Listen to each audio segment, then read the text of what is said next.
आप तमाम लोगों को मालूम है हज़रत ख्वाजा मोइनुद्दीन चिश्ती रहमतुल्लाह अलैह के सालाना उर्स शुरू होने जा रहे हैं। 814वां उर्स मनाया जाएगा। उसके इंतजामात को लेके हमारे कलेक्टर साहब की अध्यक्षता में आज मीटिंग रखी गई थी। तमाम संबंधित विभागों को बुलाया गया। हमारे दरगाह नाज़िम साहब ने पूरा उर्स का चार्ट, पूरा प्रोग्राम, कार्यक्रम सब पढ़ के बताया उनको, और क्या क्या व्यवस्थाएँ की जानी चाहिए और उनकी तरफ से क्या क्या व्यवस्था की जाएंगी सब बताया गया है।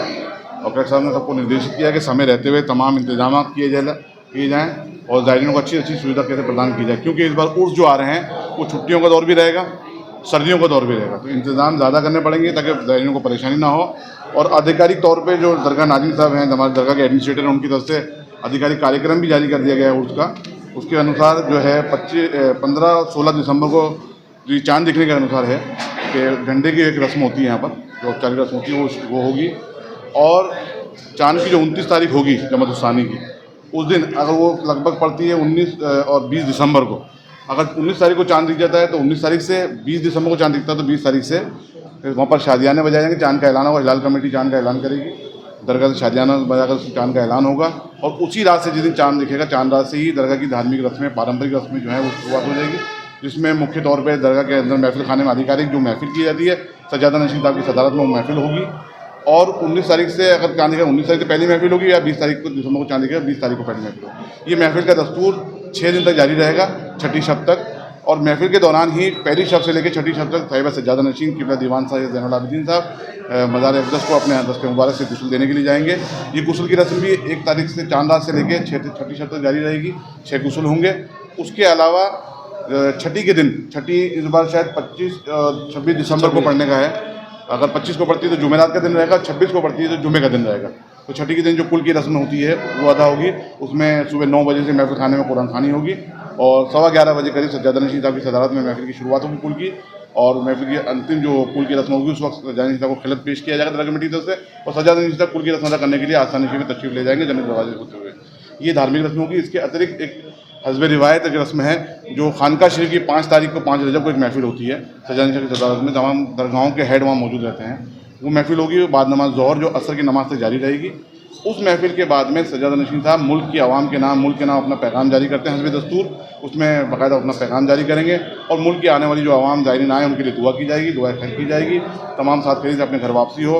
और उसका समापन छठी की रस्म के बाद, जैसे आपको मालूम है कुल की रस्म होती है, उसके बाद जन्नत दरवाज़ा बंद कर दिया जाता है, उसके छठी की रस्म अदा की जाएगी। लेकिन प्रशासन अपने स्तर पर बहुत अच्छे इंतज़ाम करता है, चाहे पुलिस विभाग हो, चाहे कलेक्टर साहब हों। कमियाँ तो देखिए हम तो चाहते हैं कि सुधार और कैसे किया जाए, कमियाँ नहीं, कोशिश तब करते हैं, क्योंकि ज़ायरीन आगे से आगे बढ़ते हैं। इस वक्त सर्दी का मौसम है तो सर्दी के हिसाब से ज़ायरीनों को दिक्कत ना आए। जो टेंट लगते हैं विश्राम स्थली पे वो इस बार एयर प्रूफ हों ताकि ज़ायरीनों को सर्दी ना लगे। और ख़ास तौर से नगर निगम से बात की गई है, नगर निगम के लिए कहा गया कि जो दरगाह के आसपास का जो एरिया है वहाँ सफाई व्यवस्था सुनिश्चित की जाए। ख़ास तौर से जो नाले की व्यवस्था, वीडियो वायरल होते हैं किस तरह पानी ना बहे, जो अच्छा मैसेज नहीं जाता है।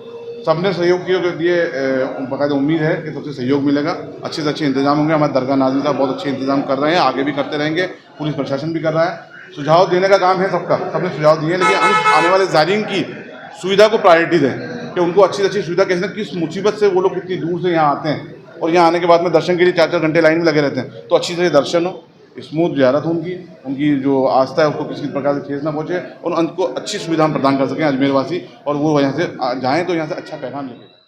आज 814वां जो उर्स 2025 है उसके लिए जो बड़ी संख्या में ज़ायरीन आते हैं और जो व्यवस्थाएं हमें करनी होती हैं, हर विभाग को जो कार्य हर साल करने होते हैं, और जो ज़ायरीन की बढ़ती संख्या को देखकर जो अन्य जो व्यवस्थाएं करनी है उसी के लिए आज बैठक रखी गई कि पूरा जो उर्स मेला है वो पूरे शांतिपूर्ण तरीके से संपन्न हो। उसके लिए जो जो व्यवस्थाएं करनी है और गत साल के या पहले के जो एक्सपीरियंस हैं उसके बेसिस पर क्या इम्प्रूवमेंट करना है ताकि जो अधिक संख्या में ज़ायरीन आते हैं उनके लिए पूरी व्यवस्थाएं हो सके।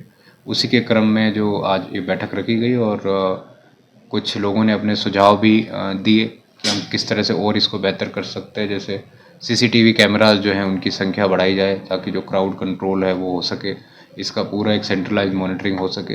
किस प्रकार से जो हम एक्सेस, एंट्री और एग्ज़िट रखते हैं उसको बेहतर किया जा सकता है ताकि लोगों का कोई इनकन्वीनियंस कम हो। किस प्रकार से व्हीकल्स की एंट्री कहाँ तक करनी है, तो छोटे छोटे जो इश्यूज़ हैं, जो आपस में कोऑर्डिनेशन के बिंदु हैं, उनको लेकर सभी विभागों के साथ चर्चा की गई है, सभी स्टेक होल्डर के साथ चर्चा की गई और सुनिश्चित कराया जाएगा कि शांतिपूर्ण तरीके से ये संपन्न